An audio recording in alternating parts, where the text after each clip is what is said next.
அனைவருக்கும் இனிய காலை வணக்கம்.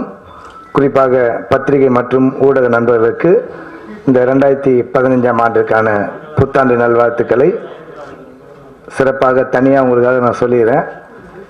ஏன்னா பத்திரிகையில் போடுவீங்க அப்படின்லாம் கிடையாது. நீங்கள் வந்து இனிமேல் கடினமாக நீங்கள் உழைக்கணும் என்பதற்காக உங்களுக்கு இந்த ஆண்டின் நல்வாழ்த்துக்களை தெரிவித்துக் கொள்கின்றேன்.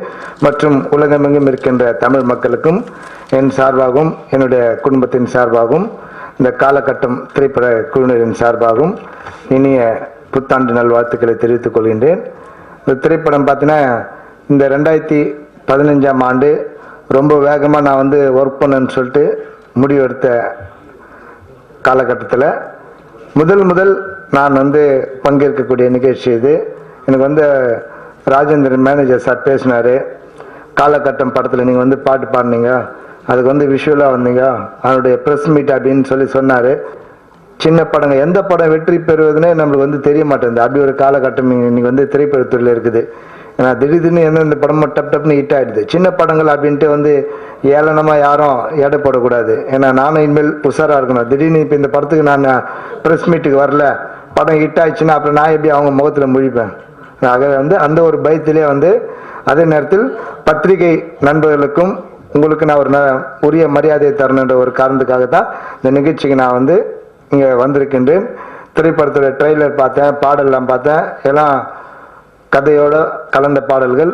இந்த படத்தை வந்து எழுத்து இயக்கம் மற்றும் பாடல் எழுதிய அண்ணன் பாஸ்கர் அண்ணன் டைரக்டர் அவர்களுக்கும் மற்றும் இசையமைப்பாளர் மகேந்திரன் சாருக்கும் ஹீரோவாக பண்ணியிருக்கிற என்னுடைய நண்பர் பவன் அவர்களுக்கும் கோவிந்த் அவர்களுக்கும் மற்றும் ஹீரோயின் சத்யஸ்ரீ உமா அவங்களுக்கும் டான்ஸ் மாஸ்டர்ஸ் வந்து சதீஷ் மாஸ்டர் விஜய் அக்கா அவங்களுக்கு எல்லாருக்கும் இந்த நேரத்தில் அதே நேரத்தில் குறிப்பாக கேமராமேன் ஏழரசன் சாருக்கும் எடிட்டர் சங்கர் சாருக்கும் என்னுடைய நன்றினை தெரிவித்துக் கொள்கிறேன். அதற்கும் மேலாக அவர் சொன்னார் ஸ்டுடியோவில் நான் போய் பாட்டு பண்ணேன். பாட்டு பாடுறப்ப இது ஒரு வித்தியாசமான ஒரு பாடல். ஏன்னா இது வந்து இந்த பாடல் எனக்கு கிடைக்குமாட்டுன்னு ஒரு சந்தேகம் தான். ரொம்ப லோவான பிச்சு, நிறைய விஷயங்கள் இந்த கதை, இந்த கள்ளக்காதல் மேட்ரு அப்படின்னு சொல்லி சொன்னார்.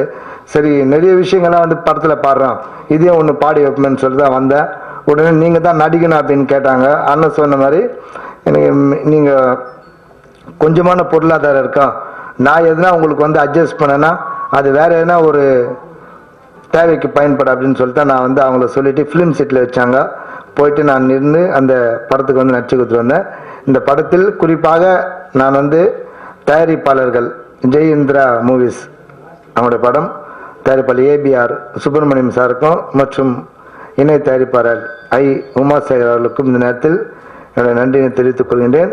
படத்தை இன்னும் கொஞ்சம் நல்லா டைம் இருக்குது, இன்னும் நிறைய காலம் இருக்குது. உட்காந்து நீங்கள் எல்லாம் குழுவாக இருந்து ஏன்னா கரெக்ஷன்ஸு எதனா இருந்தால் அதெல்லாம் அட்ஜஸ்ட் பண்ணி மியூசிக் சைட்லேயும் சரி, படத்தோட சைட்லேயும் சரி, எடிட்டிங் சைட்லேயும் சரி கொஞ்சம் கரெக்ட் பண்ணி மக்களுக்கு நல்ல ஒரு பொருளாக கொடுங்க. எந்த படம் ஜெயிக்கும்னு யாராலுமே சொல்ல முடியாத ஒரு சூழ்நிலை சினிமாவில் இருக்குது. நிச்சயமாக காலகட்டம் திரைப்படம் வெற்றி பெற என் சார்பாகவும் என்னுடைய குடும்பத்தின் சார்பாகவும் இங்கே வந்திருக்கின்ற அனைவரின் சார்பாகவும் வாழ்த்துக்களையும் தெரிவித்து கொண்டு அந்த ஜெயில் கைது ட்ரெஸ்ஸை வாங்கி போட்டேன். அதில் பார்த்தீங்கன்னா நம்பர் 20 இருந்தது. அவர் எதோ எழுதினார் நம்பர், கட்சியில் பார்த்தா 20 எனக்கு பிடிச்ச நம்பர். ஏன்னா என்னோடய பிறந்த நாளே 20 தான் நான் பிறந்தேன். நான் அந்த நம்பர் எழுதியிருக்காரு. நிஜ வாழ்க்கையில் ஜெயிலுக்கு போகிறது நம்ம கிடையாது. சரி, சினிமாலாம் ஜெயிலுக்கு போயிட்டு வந்த மாதிரி காட்டிப்பா அப்படின்னு சொல்லிட்டு அது ரொம்ப இன்ட்ரெஸ்டாக இன்வால்மெண்ட்டாக அந்த ட்ரௌசரு, அந்த ஆயில் லைஃபர்ஸ் கொடுக்குற மாதிரி ட்ரெஸ், அது அந்த ட்ரெஸ்ஸை போட்டு நடித்தேன். அந்த பாடல் ரொம்ப எனக்கே பார்க்கறதுக்கு கஷ்டமாக இருக்குது. இன்னும் என் வாழ்க்கையில் நடந்து நான் வந்து உண்மையாக பாடுற மாதிரி நல்லா கேமராலாம் பக்கா பண்ணியிருக்காங்க. அந்த பாடல் வந்து உன்னால் மயிலே இருப்பது ஜெயிலே, மோசம் போனேன் ஓர் நண்பனினாலே, உன்னால் மயிலே இருப்பது ஜெயிலே, மோசம் போனேன் ஓர் நண்பனினாலே,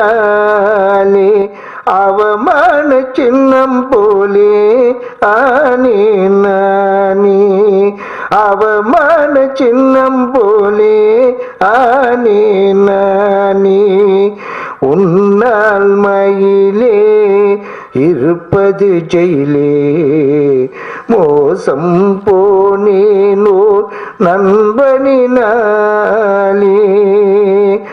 ஆத்தாகாரி தாத்தா பேரை வச்சு விடுவா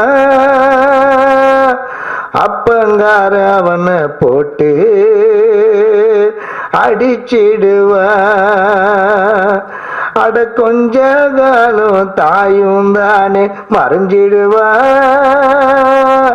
தம்மும் சரக்கும் அடிச்சு அடிச்சு அப்ப செத்துடுவா அவனாலே ஆனே இந்த நிலைமைக்குத்தானே உன்னால் மயிலே இருப்பது ஜெயிலே மோசம் போனேனோ நண்பனினாலே. நன்றி.